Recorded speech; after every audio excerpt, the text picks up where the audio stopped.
8, a? Pokušao je Joshua da uđe njega. Je li bilo nešto interesantno? Alex, Košeima. was it something interesting? No. What happened? This stairs? Kličko stalno vodi borbu da on drži. Ja baš da run up and down. Je preveliki respekt možda sada u ovim trenucima Joshua prema Kličku. Da posle nekog desnog sigurno. You see what I told you with head, Kličko. Vidjet ćemo kakve će birati kombinacije. Thank you, Natasha. Why are you standing in front of the television? Because he need the glasses. A onda pravio kombinaciju još jedan I forget my glass. Sada Antonija Joshua je vrlo dobro se ovdje postavio. Opet ta kombinacija, udarac prednji, levi direkt u telo i onda pravi kombinaciju. Evo, to je to, pravi taj udarac krošeom, njegovo glavno oružje, desni kroše, ukoliko uspe da prođe, ali nije mu prošlo za sada. Druga prednja.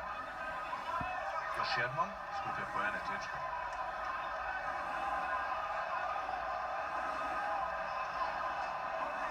Again, Stalno ga napada. again, and again. Prednjim levim.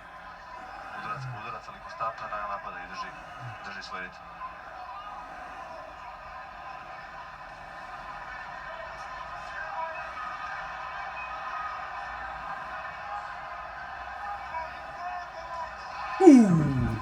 Jesi vidio sad? Did you saw now?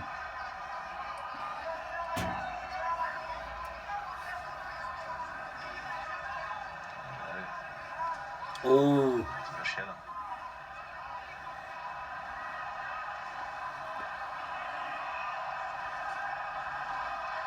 Mislim da je Vladimir Kličko dosta više puta pogodio tim prednjim lane direktom Joshua nego Joshua njega.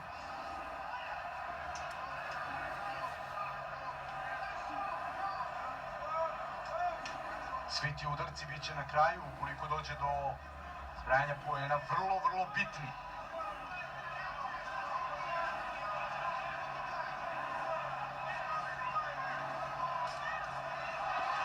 Ide sada prednji levi direkt Joshua,